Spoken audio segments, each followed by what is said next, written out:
Hey guys, I just wanted to do a quick video today to talk to you about something that I discovered basically listening to someone else. I was listening to a video by Ali Abdal, and he was talking about something called the Odyssey Plan, which I think he caught in a video from Untitled Chapter. Anyway, the Odyssey Plan is something that was designed by I think a Stanford professor. I've got my sort of laptop here, and I'm just kind of briefing myself as I talk, and it's basically kind of envisioning where you want to be in 5 years. Is what it is. I'm just going to put a link for it in the description for the webpage that I'm reading, so you guys can kind of just read a little bit about it on your own as well. But in any case, I sort of was the other day. I was basically at night, as you do. I was bored of revising and going over some of the materials from my course so far. So I ended up kind of reading about this and then doing this. So I created a quick Word document, and I kind of made my own version of this. So rather than sticking to the exact plan that the person that designed this has wrote, I done my own version. So basically it goes like, so if I don't do anything different, where am I likely to be in 5 years? So for me, the answer was, in 5 years' time, I'll be in the final year of my degree. So I'll be final year Imperial Medical student in my 6th year. I'm 26, so I will be 31 at that time. And among other things, like some personal things I wrote about. I wrote, for example, if I kind of do YouTube the way that I'm doing it up till now, it'll be very sporadic, so it's unlikely that there'll be any drastic change here. If I think about my health and fitness, I might improve a little bit, but it's unlikely, based on how I'm currently living my life, it's unlikely to drastically improve, among other things. And then I wrote like a second version, so just underneath that I created a second version where I kind of wrote, if I consciously made an effort, how could my life be different in 5 years' time? So in the year 2026. So I figured, well, I could, like, for example, make a conscious effort to upload more regularly. That might mean that this YouTube channel might potentially have some subscribers, and I might be in a position to maybe monetize it. So that could be something nice. In terms of my health and fitness, I could make more of an effort to run more often. Like it's not one of my goals, but something that I think would be great would be to run in a marathon. And considering I'm very, very not good at running, like I've never been very good at any form of long distance running, that would be quite something for me. So that would be pretty great. In terms of just general fitness, like if I dedicated myself more to the gym and done more strength training, I could potentially actually put on a good amount of muscle mass and get leaner. So that's something I was thinking about, among other things.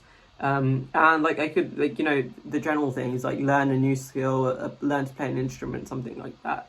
And finally, the third kind of tire that I created for myself was what would be my dream life in 5 years.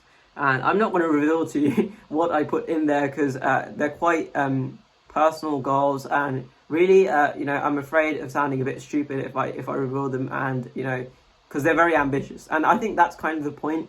Well, at least for me anyway. Like a dream life is like like if everything went, you got really, really lucky in life, and everything went perfectly well for you, and like things that you can't even imagine happened for you. How could your life be?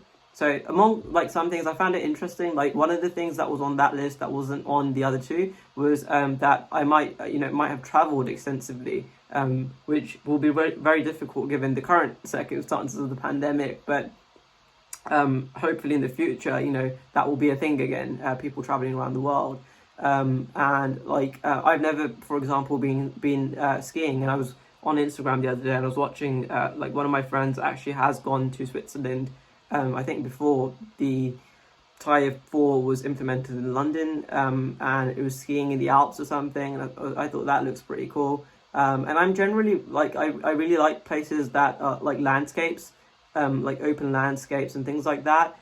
So that's something, like, part of my kind of dream life would be, like, I'd actually have the time and money to go and do that and enjoy that.